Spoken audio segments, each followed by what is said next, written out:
Minecraft का map जो कि अर्थ से 7 गुना बड़ा है, और नो मैन स्काई का यूनिवर्स जिसके अंदर 18 क्विंटिलियन प्लेनेट है, ये सब है GTA 5 के साइज से कम और गेंशिन इम्पैक्ट के साइज से भी कम, जिसके अंदर बस 7 नेशंस है। तो आखिर कैसे इतने कम साइज में ये सारे मैप आ जाते हैं, कैसे बनता है ये? तो इनका एक सिंपल सा आंसर है, वो है एक एल्गोरिथम जिसे हम कहते हैं प्रोसीड्यूरल जनरेशन। तो यार क्या है ये और कैसे ये मैप्स पॉसिबल है, चलो मैं तुम्हें बताता हूँ।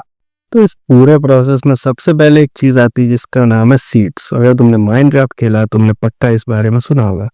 लोग कहते हैं मुझे अच्छा सीड नहीं मिला, मुझे अच्छा सीड मिला। और सीड्स क्या होते हैं? सीड एक नंबर होता है, जैसे कि 2 3 4 5 6 2 7 8 9 6, इस तरह से बहुत सारे। और अगर तुमने इस नंबर में एक डिजिट भी चेंज कर दिया, जैसे 267 है, तुमने 261 कर दिया, तो तुम्हारा पूरा मैप चेंज हो जाएगा। और ऐसा क्यों होता है? तो ये जो सीड्स में नंबर है एक्चुअली में रैंडम नहीं है। ये नंबर सिस्टम को बताते हैं कि आखिर तुम्हारे मैप में माउंटेन कहाँ जनरेट करना है, लेक कहाँ जनरेट करनी है, केव कहाँ जनरेट करनी है। इसी तरह से बहुत सारे सीड्स होते हैं, और नो मैंस स्काई और माइनक्राफ्ट जैसे मैप्स इन्हीं का यूज करते हैं इंस्टेड ऑफ डेवलपर से एक जगह पे अपने अलग अलग से मैप्स बनाए, जिससे कि बहुत ज्यादा स्पेस बचेगी और तुम्हारा प्रोसेसिंग पावर भी बचेगी और डेव्स का काम भी बचेगा। अब तुम लोग सोच रहे होगे कि सीड्स इतने रैंडमाइज्ड होते हैं, तो आखिर मैप इतना अच्छा कैसे लगता है? वहां में नदी नहीं आ जाती और नदी में पहाड़ नहीं आ जाता, ऐसा कैसे होता है? तो ऐसा इस वजह से होता है कि तो ऐसा होता है नॉइस की वजह से। तो नॉइस वो नहीं है जो तुम्हारे घर के बाहर बच्चे मचा रहे होंगे या फिर कुत्ते मचा रहे होंगे। नॉइस आखिर क्या है? तो नॉइज एक तरह से केओस को बैलेंस करता है। अगर हम प्योर रैंडमनेस कर देंगे मैप में, तो पहाड़ हवा में निकल आएंगे, नदियां भी हवा में चली जाएंगी, पेड़ तुम पेड़ों के ऊपर चल रहे होगे, तो ऐसा कुछ मैप तुम्हें मिलेगा। नॉइस क्या करता है? नॉइस मैप को बताता है कि आखिर उसे पहाड़ कहाँ पर रखना है। उसे पहाड़ जमीन पर बनाते हैं और पहाड़ से धीरे धीरे से नीचे लाना है, जिससे कि उसका ट्रांजिशन एक प्लेन में हो जाए। और नदी से कैसे जमीन पर जाना है, जैसे ये जमीन है उसके एकदम से नदी नहीं होगी, एक लेक इस तरह से जाएगी। और कैसे केव के अंदर एक पैटर्न होगा जो एक जगह पर खुलेगा या फिर नहीं खुलेगा। बोले ये नहीं कि केव कहीं भी खुल रही है कहीं भी निकल रही है। नॉइज इन सारी चीजों को एक तरह से बैलेंस करता है। और नॉइज के बाद आते हैं चंक्स। अब चंक्स क्या होता है? अब तुम एक बार खुद सोचो, इतना बड़ा मैप क्या तुम्हारा पीसी जनरेट कर पाएगा? क्या मतलब GTA 5 लैग होता है तुम्हारे में? तो ये कैसे जनरेट होगा इतना बड़ा मैप, और हर एक चीज कैसे सेव होंगी? तो यहीं पर काम में आता है चंक्स। चंक्स क्या होता है? मैप का एक पार्ट को वो एक बार में जनरेट करता है जहां पर प्लेयर होता है और जितनी दूर प्लेयर जा सकते। इसलिए कभी कभी जब माइनक्राफ्ट खुलता हुआ है नो मैन स्काई में, तुम अलग प्लेनेट पर लैंड करते होगे, एक्चुअली में तुम एक प्लेन पर चल रहे होगे और फिर अचानक से पेड़ निकल आएंगे तुम्हारे आसपास। ऐसा क्यों होता है? कि मैप उस वक्त लोड हो रहा था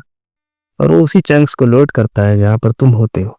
और इससे क्या होता है? इससे तुम्हारा पीसी में आग नहीं लगती और तुम्हारा स्टोरेज भी अच्छा खासा बचता है। पर अब तुम सोच रहे होगे कि बार बार डिलीट करके फिर से बनाता है, तो आखिर तुम वो घर बनाते हो सेव कैसे रहता है? That's the thing bro.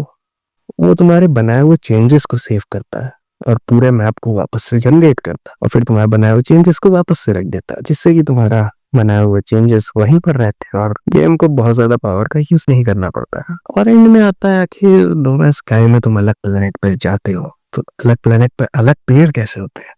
अलग प्लेनेट पर अलग जानवर कैसे होते हैं? माइनक्राफ्ट में भी अलग अलग टेरेन इतने अलग कैसे दिखते हैं एक दूसरे से? तो इसका सिंपल सी चीज है, वो लोग सब चीजों को रीयूज करते हैं।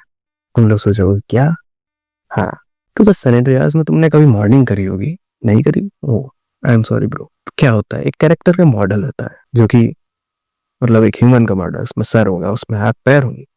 तो ये गेम्स क्या करता है, ये पैर का अलग एक दे देते हैं मॉडल, सर का अलग दे देते हैं, हर एक पार्ट का अलग दे देते हैं। और एनिमेशन क्या करते हैं? 2 पैर वाले जीव के लिए अलग एनिमेशन, 4 वाले के लिए अलग एनिमेशन, पेड़ पौधे ग्रास के लिए अलग एनिमेशन। और ये सबको एक ब्लॉक बनाकर दे देते हैं सिस्टम को। और एंड में क्या आता है? टेक्सचर्स, और टेक्सचर भी दे देते हैं। मतलब ये सारे बिल्डिंग ब्लॉक्स होते हैं सिस्टम के पास, एनिमेशन, मॉडल और तुम्हारे टेक्सचर्स। और सिस्टम क्या करता है? सिस्टम इन्हें लेता है और एक कैलकुलेशन की मदद से एक रैंडमाइज्ड सा जानवर जनरेट करता है, क्योंकि तुम्हें नो मैन स्काई में टहलते मिलेंगे। और पेड़ वाले टेरेस भी ये जनरेट करता है उन्हीं टेक्सचर की मदद से।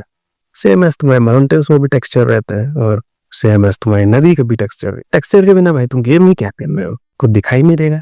सो that was whole procedural generation thing. Simple words में मैप क्या करता है, डेवलपर्स क्या करते हैं, काफी सारे बिल्डिंग ब्लॉक सिस्टम को देते हैं। मैप्स की वजह से सिस्टम से कहते हैं जाओ और जाकर एक वायर जनरेट करो, अब तुम खुद सोचो, 18 क्विंटिलियन प्लेनेट वाला वर्ड जनरेट डेवलपर्स के बनाने का काम नहीं होगा ही, क्योंकि अगर तुम रोज 10 वर्ड भी जनरेट करोगे, तुम्हारी पूरी जिंदगी में भी तुम नो मैंस स्काई का मैप कभी खत्म नहीं कर पाओगे, सेम एज माइनक्राफ्ट। पर काफी लोगों ने माइनक्राफ्ट के अदर वर्ल्ड्स में जाकर देखा है, वहां पर ग्लिचेस होते हैं क्योंकि कंप्यूटर इतनी बड़ी फ्लोटिंग पॉइंट डिजिट्स को नहीं संभाल पाता है। फ्लोटिंग पॉइंट डिजिट्स भी काफी ज्यादा कॉम्प्लिकेटेड होते हैं, पॉइंट बढ़ते जाते हैं, तो ये लोग फ्लोटिंग पॉइंट को एक फुल नंबर से मल्टीप्लाई कर देते हैं, जिससे उन्हें एक होल नंबर मिल जाता है। और फिर चलो इसके बारे में बात नहीं करते हैं क्योंकि मेरा दिमाग भी घूम रहा है, क्योंकि मैं बायो से पढ़ा हूँ। चलो वीडियो को रैप अप करते हैं। मान लो तुम एक डेवलपर हो, तुमने क्या किया, तुमने अपने सिस्टम को ब्लॉक दे दी, और अब सिस्टम क्या कर रहा है, सिस्टम उन सबसे एक वाइड बना रहा है और प्लेयर को भेज रहा है। और अब इतना लोड ना पड़े तो सिस्टम क्या कर रहा है, उसी एरिया को लोड कर रहा है जहाँ पर प्लेयर है। That's it, that's how it's fucking possible. इसी तरह से नो मैंस स्काई का साइज 34 GB है और गेंशिन इम्पैक्ट का साइज 100 GB है, क्योंकि No Man's Sky procedural generation का यूज करता है, जिसमें कि सब कुछ सिस्टम ही जनरेट करता है, वाइल गेंशिन इम्पैक्ट में यू गेट कंपनी वाले खुद से पूरे मैप बनाते हैं। अब मैं चला अपना सीट्स फैलाने।